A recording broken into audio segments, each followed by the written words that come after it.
Kindly share your significant experiences. Reddit Tales of Infidelity.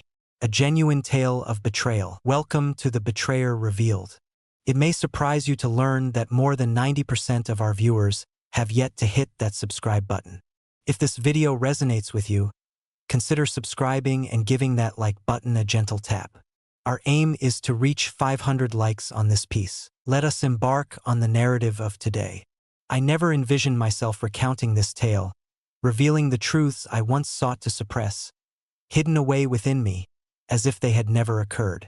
Yet here I stand, ensnared by my own reflections, compelled to face the decisions I have wrought. I am Emma, and I have shared 12 years of marriage with David.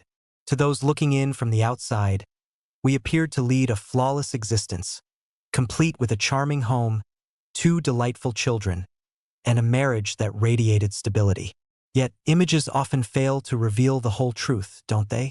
Once, David and I found ourselves enveloped in happiness. In the vibrant halls of college, we discovered love, weaving our lives together in a tapestry of shared dreams. For a significant stretch of time, I held the conviction that this was all we needed. We faced our challenges, as all couples do, yet we consistently discovered our path back to one another. Or so I believed. In retrospect, I can pinpoint the moment when everything began to shift, yet in that very moment, I was too ensnared in the monotony of daily existence to perceive it. At some point, we lost the essence of what it meant to be husband and wife in the most significant sense. We forged a partnership in managing our home, co-parents nurturing our children. Yet the intimacy, the connection, the love that once bound us began to diminish. Our dialogues revolved primarily around obligations, expenses, academic timetables, and shopping lists. We lingered at the dinner table, our eyes occasionally meeting, yet our words remained scarce, confined to the essentials. I reassured myself that this was a natural progression, that marriage transforms, and that the fervor of passion inevitably diminishes as time goes on. Yet, beneath the surface, a sense of loneliness lingered within me. Not the sort of solitude that arises from being alone in a room, but rather the deep sense of isolation that envelopes you while lying next to someone each night, feeling as though you are worlds apart. I reassured myself that it was merely a transient moment. Perhaps I was setting my expectations too high. Then Jake re-entered my life. He was a long-lost companion from my college days, a connection that had faded with time. A seemingly innocuous message appeared on social media, setting the stage for what was to come. Greetings, it has certainly been quite a while. That resulted in countless hours spent reconnecting. He had never taken the plunge into marriage, instead dedicating his life to the art of travel and the pursuit of photography, radiating a sense of true contentment with the path he had chosen. His existence unfolded in stark contrast to my own, marked by spontaneity, freedom, and an untethered spirit. Initially, our dialogues were innocuous. We reminisced about the past, exchanging tales of the journeys life had led us on. Yet, as time unfolded, our exchanges grew increasingly regular. As I sat there, anticipation coursing through me, I couldn't help but smile when his name finally appeared on my screen. I rationalized it within the confines of my mind. It was merely a conversation. Reconnecting with an old friend seemed like a perfectly reasonable endeavor, didn't it? Yet, beneath the surface, I was aware. For the first time in years, I felt a profound sense of recognition, as if I were truly seen and heard. I was more than just a wife and a mother. I was Emma once more. Jake mentioned he would be in town for a photography project and inquired if I would like to meet for coffee. My heart quickened as I absorbed his words. Though I wavered, an impulse surged within me, and before I could rein it in, I found myself uttering a reluctant yes. That evening, I casually mentioned to David that I was meeting up with an old friend. He scarcely lifted his gaze from the screen, merely nodded, and remarked, "That's nice." That was the moment. Silence reigns, devoid of inquiries, enthusiasm, or engagement. In that instant, a fracture formed deep within me. When I first encountered Jake, a sensation washed over me that had long been absent from my life: anticipation. Upon catching sight of him at the cafe, a smile gracing his face as if no time had elapsed, an inexplicable warmth enveloped me. We engaged in conversation for hours, reflecting on the past, chuckling over the whimsical antics of our younger days. He inquired about my existence, my aspirations, whether I found joy in my days. That question lingered. Was I truly happy? I parted my lips to respond, yet silence enveloped me. I came to the unsettling realization that my knowledge had slipped away from me. For an eternity, I found myself merely navigating the routine of existence, never pausing to ponder whether genuine happiness was mine to claim. A single coffee meeting blossomed into yet another, and then another followed suit.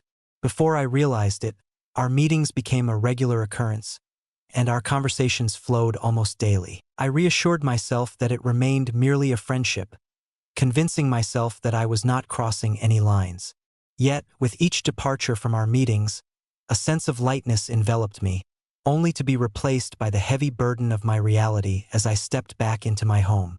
David began to observe a transformation within me. One evening, as we lounged in the living room, him absorbed in his laptop, me lost in the scroll of my phone, he glanced up and remarked, "You seem happier lately?" I paused for a moment, then compelled a smile to surface. "I have been concentrating on my own journey lately," I remarked, wishing that would suffice. He gave a slight nod and returned to his tasks. In that instant, I understood the chasm that had formed between us, how effortlessly I could conceal my truths from him, for he seemed utterly oblivious to my world. One evening, Jake extended an invitation for me to visit him. I conveyed my thoughts while gazing at one of his photographs. He offered a smile. "Perhaps that explains why I have always perceived you in a different light as well." I faced him, and in that instant, an unvoiced comprehension lingered between us, a boundary we teetered on the brink of breaching. "You deserve to be happy, Emma," he murmured gently. Their resonance lingered in my thoughts long after I departed that evening. As I reclined next to my husband, my gaze fixed on the ceiling, a question I had long evaded surfaced in my mind. Did I still love David? Or had we merely transformed into two individuals coexisting in a life built on routine? The uncertainty gnawed at me, instilling a fear deeper than any I had ever known. How I longed to declare that following that night, I chose wisely, that I withdrew before the situation spiraled beyond control. Yet the reality is I did not. I allowed myself to be pulled further into a situation I should have halted the instant I sensed its onset. Following that evening's conversation with Jake, a shift occurred within me. I could no longer maintain the facade. I couldn't deceive myself into believing that what I experienced was merely friendship. It was not. It had been quite a while. I promised myself I would put an end to it, that I would establish some space, that I wouldn't reply the next time he reached out. Yet, as soon as his name appeared on my screen, I found myself unable to resist. He had become a consistent part of my day, offering emotional support. Our gatherings became more frequent. The aroma of coffee gave way to leisurely strolls through the park, while lunch meetings meandered into extended conversations that seemed to last an eternity. In his presence, I was filled with a vibrant sense of existence. A chuckle escaped my lips. I revealed thoughts that had remained unspoken for years. He paid attention. He grasped my essence in a manner that David hadn't in ages. As I continued to share moments with Jake, the chasm between my husband and me became increasingly impossible to overlook. At first, David remained oblivious. Perhaps he did after all. Yet, he found himself too preoccupied with the demands of work and the complexities of life to utter a single word. Each evening found me at home. I attended to the children. I fulfilled every obligation placed before me. Yet, my thoughts wandered to another place with another person. Then, one evening, an unexpected event unfolded that caught me off guard. As I stood in the kitchen, preparing dinner, David entered and leaned casually against the counter, his gaze fixed on me. "You've changed recently," he remarked unexpectedly. Time seemed to stand still as my heart raced within my chest. "In what way does it differ?" He offered a casual shrug. I'm uncertain. More content, perhaps, yet also somewhat removed. I mustered a smile and redirected my focus to the task of chopping vegetables. I had been making an effort to concentrate on my own well-being, dedicating time to activities that bring me joy. He nodded slowly, yet I sensed his uncertainty lingering beneath the surface. Are you involved with anyone? The blade in my grasp faltered, almost grazing my finger. I glanced at him, my heart pounding in my chest. What is this? I do not intend to. With a deep sigh, he ran his fingers along the nape of his neck. I hold no accusations against you, Emma. It is merely, your behavior has shifted noticeably. I'm at a loss for words to convey it. It feels as though you exist in this space, yet remain just beyond reach. In that fleeting moment, the thought of revealing the truth crossed my mind, concerning all matters, reflecting on the profound sense of solitude I had experienced. How unseen I had turned in the fabric of our marriage. How deeply I longed for someone to truly notice me. Yet, I merely shook my head and let out a faint chuckle. Certainly not, David. That is utterly absurd. He regarded me intently for a prolonged moment, then finally nodded. Very well, he replied with a certain simplicity, before turning and departing. Yet, the uncertainty reflected in his gaze lingered in my mind. I ought to have recognized it as a foreboding sign, a signal that I was treading on perilous terrain. I realized I had to pause before everything unraveled. Yet I refrained. I surrendered to the depths, allowing myself to plunge further. Jake transformed into my sanctuary. In his presence, the weight of guilt would slip away, leaving only the moment behind. Concerning the existence that awaits me in the comfort of my abode, I persuaded myself that my actions were not misguided. As long as I stayed within a defined boundary, it didn't truly constitute betrayal.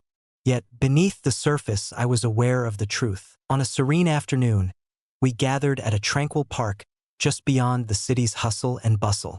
The sun dipped below the horizon, enveloping the world in a warm, golden embrace. We lingered on a bench, engaged in a conversation that danced between the trivial and the profound. You deserve to be happy, Jake reiterated, just as he experienced that night at the studio. I gazed at him, feeling a constriction in my chest. Happiness has become an elusive concept, one that I struggle to grasp. He offered a reassuring gesture, his presence comforting in that moment. Perhaps it's time to unravel the mystery. I ought to have distanced myself. In that moment, I ought to have turned and left without a second thought. Yet I refrained. For the first time in what felt like an eternity, I experienced a sensation I believed had slipped away from me forever. I found myself unprepared to release it. Upon my return that night, I found David waiting for me. He sat at the kitchen table, his hands intertwined. There was something in his gaze that eluded my understanding. Where have you been? He inquired, his tone steady yet resolute. I swallowed hard, striving to keep my face devoid of any emotion. I stepped outside, craving a breath of fresh air. His eyes remained steadfast. It seems you've been venturing out quite frequently of late. A soft, anxious chuckle escaped my lips. Since when is it necessary to seek approval to step outside? It transcends the notion of permission, Emma. He leaned in, lowering his voice to a whisper. It revolves around truthfulness. A lump coalesced in my throat. What are you trying to convey, David? He let out a slow breath, his fingers tangling in his hair. I sense that something is afoot. There's something elusive at play, a sensation that stirs within me, though its essence remains just out of reach. You stand apart. We stand apart. I averted my eyes, unable to withstand the weight of his stare. Is there another person involved?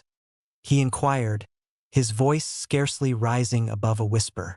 For a fleeting instant, I contemplated revealing the entirety of my thoughts, exposing every detail to the light of day. Yet, I found myself unable to do so. I simply shook my head. No, I replied, my tone unwavering. There exists no other. He regarded me intently for an extended moment before finally nodding with deliberation. Very well, he reiterated. Yet, in that moment, I sensed his disbelief lingering in the air. What could possibly be worse? I held no blame against him. The weight of guilt began to envelop me. It slinked into my mind under the cover of darkness, saturating the silences that accompanied my laughter with Jake. and casting a weight upon every moment spent at home. I was acutely aware that I tread upon perilous terrain, fully cognizant of the stakes at hand. Yet I found myself unable to halt. Jake had woven himself into the fabric of my being in a manner I had never anticipated. He awakened a sense of vitality within me, offering understanding and recognition. Yet what I failed to comprehend was that with each passing moment shared with him, I was relinquishing a fragment of my essence, the fragment that had once cherished David, the fragment that had crafted a life alongside him. David's suspicion deepened. He lacked a confrontational demeanor, yet I could perceive it in the intensity of his gaze, in the seemingly casual questions he posed that carried an undercurrent of something deeper. Where have you been? Whom did you accompany? Do you find joy in your life? I continued to weave my fabrications. I repeatedly reassured myself that my actions were not truly misguided. Yet, beneath the surface, I was aware of the truth. I wasn't merely deceiving David. I was also deceiving myself.